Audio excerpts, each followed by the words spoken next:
Do you want to introduce yourselves, your name, your role, and what is your role in the connected car?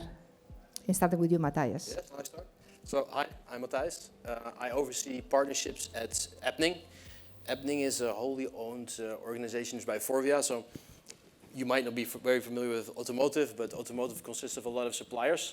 And so Forvia is a top 10 supplier to Automotive. And then Appning is the app exploration and content exploration platform for cars. And, the video hopefully gave you a little bit of context of what we do, but what we do is primarily enabling content in cars. We do this for Mercedes, BMW, Lotus, and a lot of others. And then my team is responsible for partnerships. That means both with the OEMs as well as partners like BBC and Euronews. Fantastic. Next. Hi, my name's Eli. I run product strategy for automotive at the BBC. Great. My name's Thomas, Director of Media Services at DNA.inc.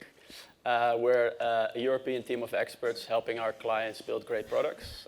We work for SiriusXM, which is not so well known here, but it's a big satellite radio service in the US. They're building out their streaming offering. We're helping them with that. And we also help other media companies build great experiences in and out of the car. Fantastic. Maxime? Yeah, so I'm Maxime, working for Euronews and handling the business operations of the group there. So everything which is related to new markets, distribution, and business development, amongst which the mobility, the car. We'll get to the content purpose afterwards, but we basically are an international news network with 20 channels running in 160 countries. Fantastic. So let's start with you, the content providers, with BBC, with Euronews. How excited are you about opportunities inside the car? Let's start with the BBC. Sure. How excited are you? Well, we've been excited about the content opportunities in the car for probably 80 or 90 years, I would say, as an organization. With us, reaching audiences in the car starts with the radio. That's where we reach about 18 million people every week in the UK. And the radio remains the most chosen source of entertainment in the car, more than any other source of media combined. And that will remain true for some time. So radio is really, really important for us. But we know that change is coming. I mean, we were just watching this Ofcom presentation about linear television and an inexorable decline, and at some point, DTT will be switched off. Well, we're not as far down the road with audio in the car as that, but at some point, that moment will come too. So we have to have our digital strategy too. So we were excited just before Christmas to launch BBC Sounds in BMWs with Appning's help. And we hope to be in many more cars to come with an embedded version of BBC Sounds. Now that's the very first baby steps of our digital offer in the car. And as I said, radio is going to remain really important. So, yeah. Radio will remain important, but you're mentioning other things like probably video as well, maybe gaming. But what are the challenges? Do you think connectivity inside a car is still one of the main challenges? Yeah, there's people are getting nervous about their data, and as we all know, 4G coverage is not perfect, depending on where you are. Yeah, so that can be a problem. People might blame the BBC, if they can't get what they want, whether that's video or audio or what have you. So of course that's there, but we're pretty confident that those things can be ironed out in the future. Fantastic. What about Euronews? What attracted you about the opportunity of being in the car? Can you share with us your experience? What have you done? What is working? What doesn't work? Yeah. So unlike the BBC, we're excited for 80 to 90 weeks because we have no radio, obviously. So we're considering this as an innovative market where rather classic KPIs. You're going to have more usages, and all the data are showing this. This is a captive audience, which for media like ourselves are, I would say, in a way, pretty much the same thing like people in hotels or on planes. So that also means that you need to have a real content value proposition. It's not because you're having a video offer linear content and non-linear content that you're going to be seeing. So you end up being in the same reflection of, I want to be in that market, but we need to have a proper strategic approach. So that means what's my content value? So we are creating a dedicated product for cars that we work together on. 10 minutes, updated regularly, content you're going to have video-wise, obviously, when you open up the car, in 20 languages, available all over the globe, and then you're going to end up being in the same KPIs like CTV. That's, I guess, a bridge of that event with that industry, which is discoverability of the content. Very good to be an app in the middle of an app store, but which way you live in the middle of that. Then aggregating data. That's the first test and learn thing that we want to have access to, because that's a very fragmented market as we speak. And like CTV in a couple of years, not only we expect to have brand visibility for us, new audiences, new data, and in the end, new revenues for everyone. So that's what we are excited about. But how is consumer behavior changing inside the car? Are they using it more than before? Do you have any statistics, BBC and Euronews, on consumer usage? Are they watching the same content in all the screens, different content? As far as video goes, it's very early days. It's a completely unexplored area. We've heard some of the master classes yesterday talked a little bit about the kind of first data that people are getting back about how people watch video. It's going to have to be a lot of learning. People are probably not going to watch, prestige dramas in their car that often. It's probably going to be, shorter types of content, but there's going to have to be a lot of testing there, particularly for video.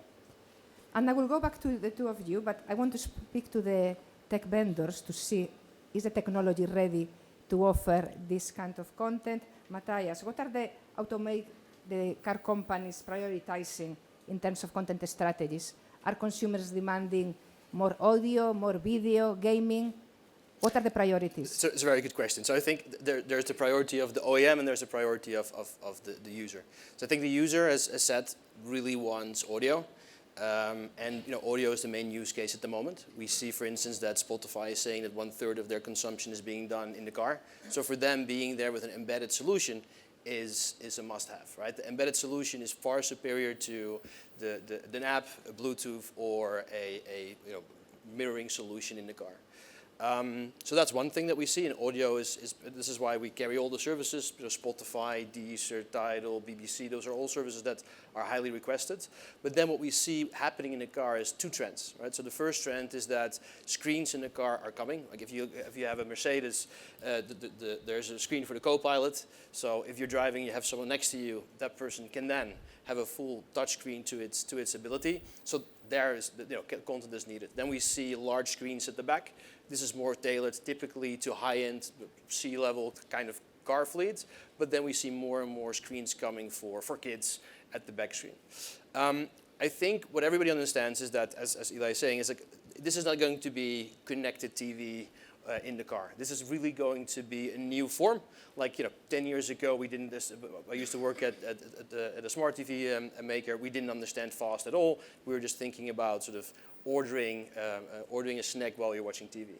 This is we're at that level. We're at the first level, and what we see, for instance, content like Euronews that we really think is sort of a really nice contribution, because 8 to 10 minutes of news. You are in the car. You're on your way to home. You're maybe waiting a little bit. You open up the video feed. You can watch the video feed, and once you start driving, we'll make sure that it suspends the video, but you can still hear it. So I think types like Euronews, Audible, great. Video with music or kids content. Yeah.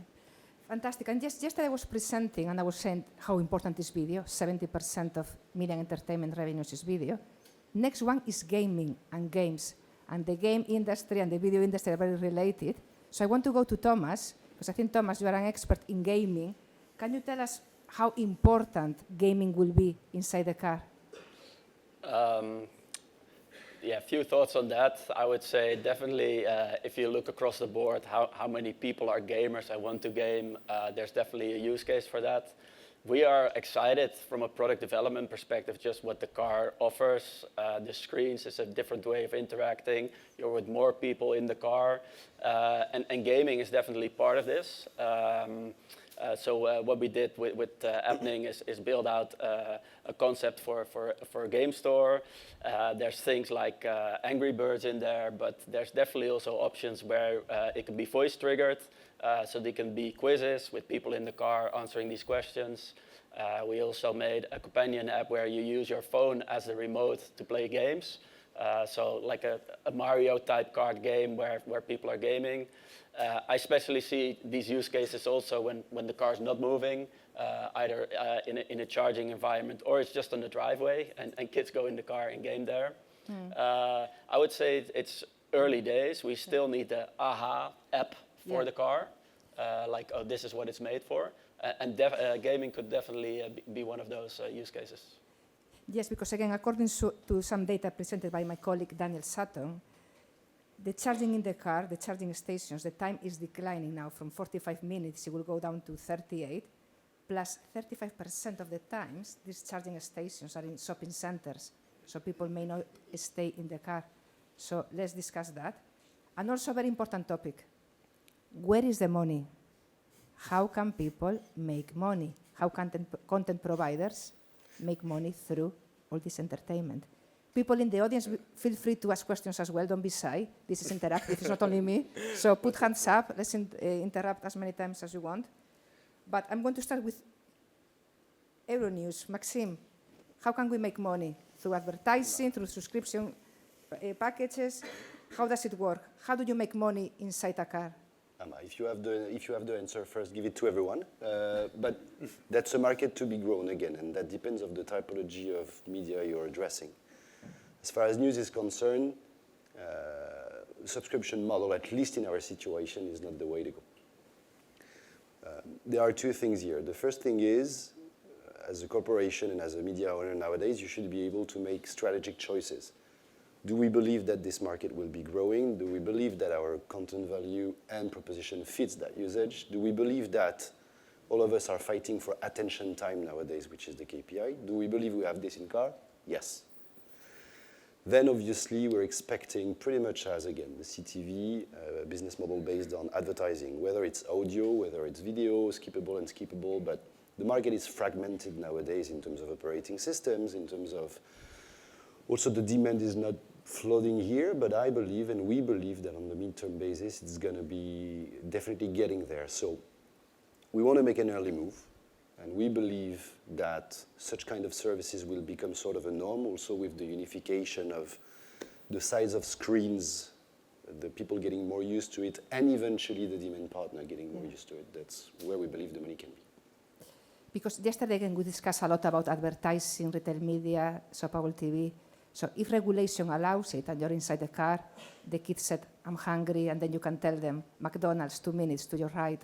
Do you think advertising will be that number one source of revenue if we allowed localized advertisement? And I mean, you get back to the same question of GDPR in Europe, regulation, then here you have the KPI of security as well, which is obviously you don't want the people in the driving seat to watch whether long form, whether live thing. So on top of those regulations, I believe, and that's again something that's been cracking on the internet, on the connected devices, I believe not only the companies like Appning, but also the demand partner, alongside us, we will be able to have a tailored user experience for the people in the car, whether kids at the back, adults at the front or whatever.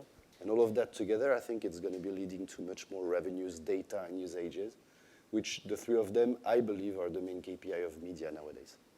so, Eli, at the BBC, what do you think that, how premium content providers do you think they can monetize this opportunity? What do you think they can do? Well, we don't monetize at the BBC. I know, but you can at help least- others maybe. At how least they can not in the UK, but we do, our KPIs are reach. We are a universal service. We want to reach everybody. So we have some similarities with other streamers that way.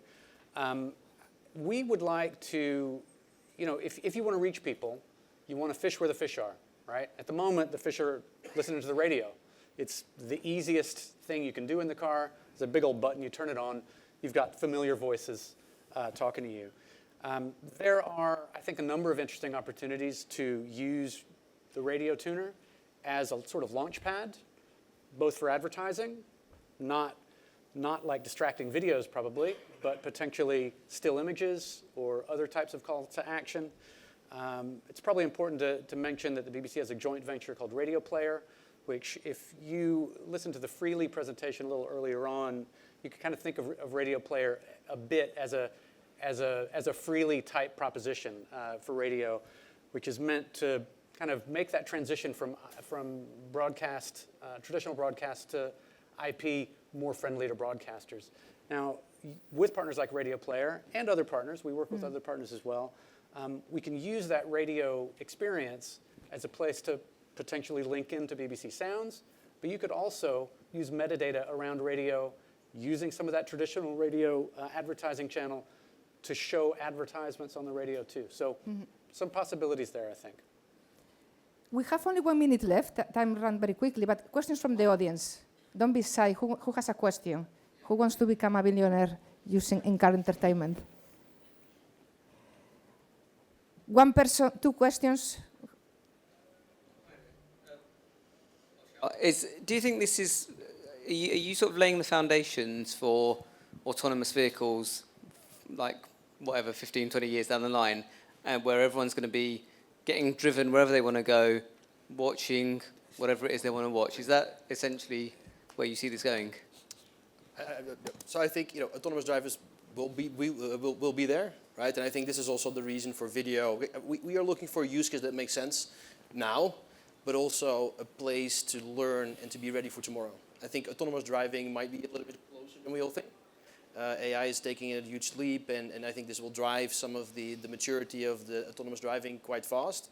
And at that point of time, it's going to be, especially for the first levels of autonomous driving, it's going to be very crucial that the entertainment will be in the car. Because then if you, for instance, have to take over the car again, you are engaged with the system. So I think that's what at least at Appning, we're trying to lay the land for, and just to make sure that we're ready for that use case. And we think it will, especially level 3, will come earlier than we might think. And we're seeing announcements every day, like the Sun today announced they're launching live sports in the car with Audi, I think? Audi, yes. So there are more and more content providers now really excited about this opportunity. But anyone wants to add anything to that question? No.